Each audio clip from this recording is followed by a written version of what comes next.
Dan and Amy, with all the acrimony in our politics and Trump at the center of it, you sometimes forget, because he's a street fighter, that he's also a acolyte of Norman Vincent Peale. Power of positive thinking.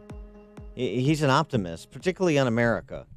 And that was evident in his remarks at the World Economic Forum in Davos yesterday, including this riff on America's revival under one President Trump. When I spoke at this forum 2 years ago, I told you that we had launched the great American comeback. Today, I'm proud to declare that the United States is in the midst of an economic boom, the likes of which the world has never seen before. We've regained our stride, rediscovered our spirit, and reawakened the powerful machinery of American enterprise. America is thriving, America is flourishing, and yes, America is winning again like never before. And as we discussed yesterday, he spoke specifically about the blue-collar boom.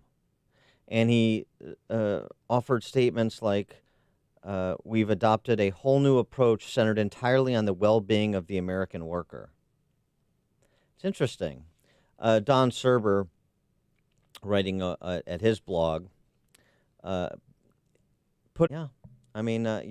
a populist element. I'm not a populist. Populism can present itself in all assembled in Davos to hear those words, isn't it? So obsessed with climate change, are they?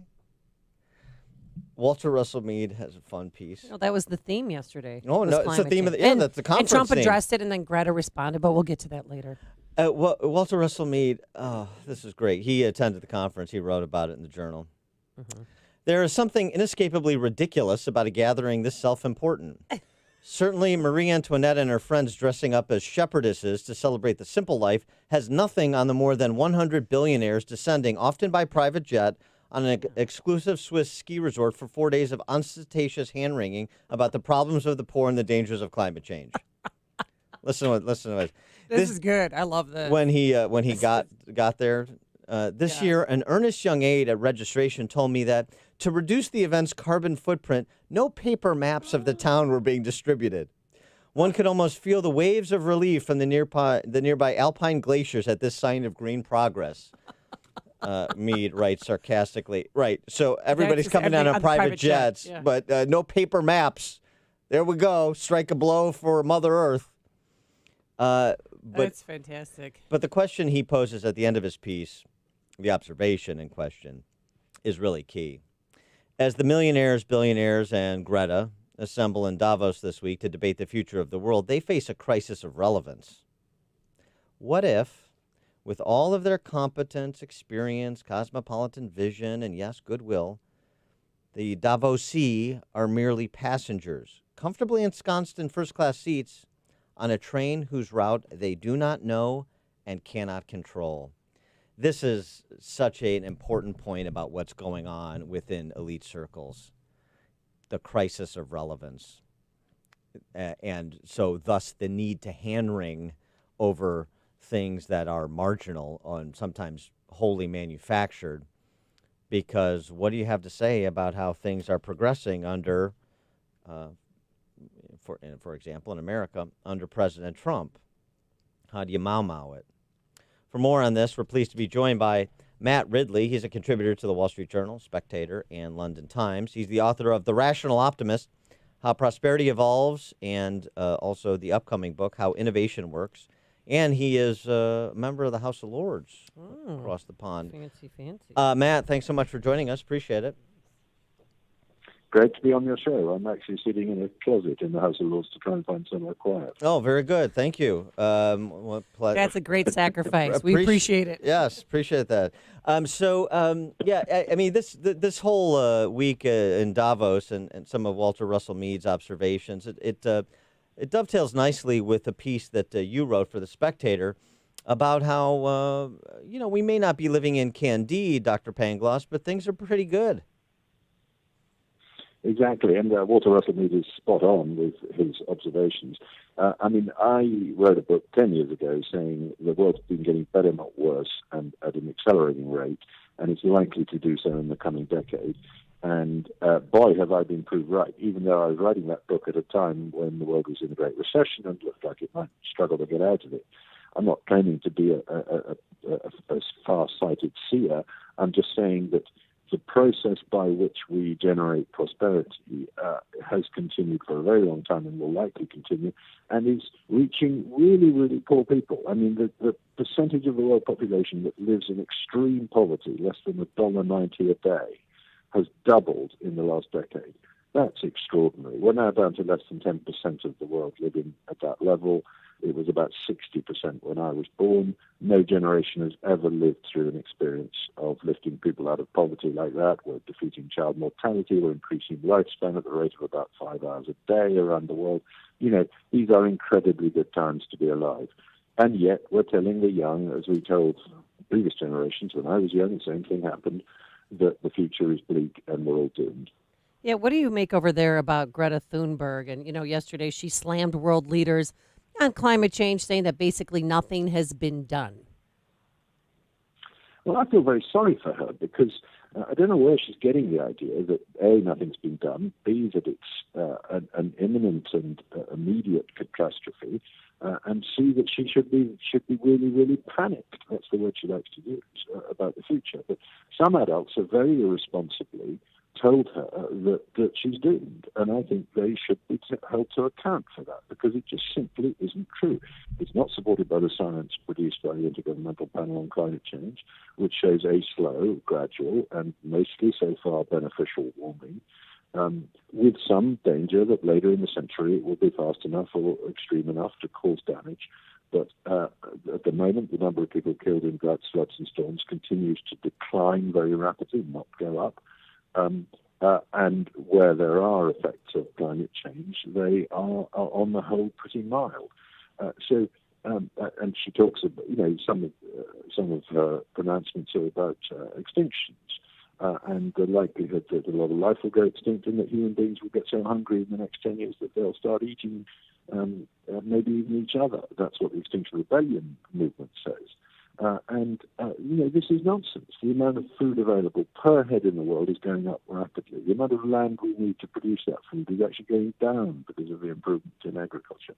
So ingenuity, human ingenuity, innovation is delivering huge benefits to humankind and to the natural environment, and that's likely to continue.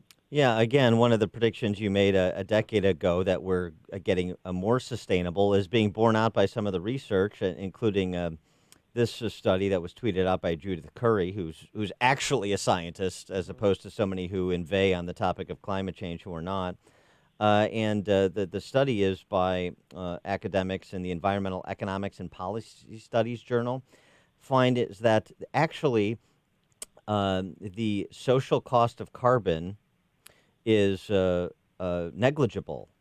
Correct. This is a new paper by Ross McKittrick. Correct. In Canada, and he's just sent it to me, and I haven't read the details, but it's certainly true that the social cost of carbon, that is the total cost of the damage done by global warming, is an embarrassment to the activist community because however they dress up the figures, they cannot get this number to come out as dangerously high. And in point of fact, just to read one sentence from the abstract, these researchers, McKittrick and his colleagues, the lower bound of the social cost of carbon is likely negative. The upper bound is much lower than previously claimed, at least through mid-21st century. Correct. And this is based on latest estimates of the climate sensitivity, that is to say, the amount of warming produced by a given increase in carbon dioxide. And I've been drawing attention for a number of years now. I first wrote about it in the Wall Street Journal when Everett also mentioned this, to the fact that there is a general increase in green vegetation in the world going on. This is proved by satellite data, but it's also proved by on-the-ground experiments and other evidence. And what that is caused by is largely the increase in carbon dioxide in the atmosphere, because carbon dioxide is plant food. and particularly in arid areas, Mm-hmm. it is easier for plants to grow when there isn't a lot of water around. If there's more carbon dioxide in the air, that's why we put extra carbon dioxide into commercial greenhouses to grow more tomatoes. That's what happens in the world. So that's a benefit of CO2. I wanted That to has add. to be weighed against the costs. I don't want to just focus on good times in America. It seems like happy times may be there again in the UK as well. I saw a story that more than 1,000 financial services firms are moving to open offices in the UK post-Brexit. So perhaps Brexit is not going to lead to the shriveling up and dying of the British economy? Certainly not. We leave the European Union next Friday, and it's been a long battle to get the country to accept it, and indeed they're being battled again today in Parliament to finally get the bill through that enables this to happen, that Boris Johnson... Now we'll go from Brexit to Megxit, because I'm obsessed with this story. Dan could care less, but Prince Harry landed in Canada yesterday, and he thinks that they're going to have a peaceful life, but it's getting off to a rocky start because he and his wife's attorneys are threatening legal action over paparazzi photos. I mean, he really thought he could come to North America, Canada, possibly the U.S., and not have the media follow him? Yeah, well, it's not something I have a strong view on. I can understand their frustration with the media.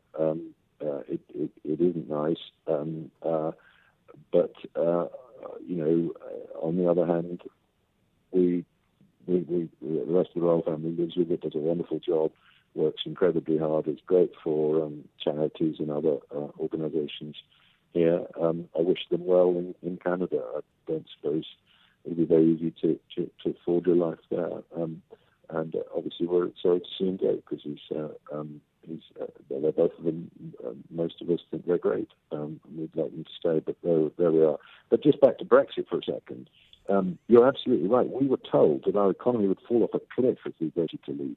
Since when the opposite has happened, we've grown faster than Europe. We've attracted more foreign direct investment than the rest of Europe. And we're opening up to the world. This isn't Britain turning in on itself. This is Britain saying we no longer want to be in a protectionist unit. We want to actually be free traders with all of the rest of the world, with the English-speaking world like Canada and Australia and America, but also with Asia, the growing countries of Asia and Latin America and Africa. So this is very much Britain rejoining the world as a global country, and London is a global city. It's an extraordinary hub now. It's attracting huge financial investment, as you said, and we're in a pretty good place. But we could be in an even better place. And under Boris Johnson, I think we might be. I think he's going to bring animal spirits back to the engine of our economy. He is Matt Ridley. He's a contributor to the Wall Street Journal, Spectator, London Times, author of The Rational Optimist: How Prosperity Evolves, and the upcoming How Innovation Works. That's his forthcoming book. He's also a member of the House of Lords in the UK. And Matt Ridley, thank you so much for making the time. We appreciate it. It was great to talk to you today. Thank you. And he, like you, did not want to talk about Megxit. Well, I'll tell you what, I'm going to adopt. They're so polite, unlike me. They are so nice. I like yes. the response to you about the royal pains in the ass. No, they've done a lot for the people of I the don't. country. It's not something I have a strong opinion on. I'm gonna try and adopt that as my response to that. And Matt joined us on our turnkey.pro answer line.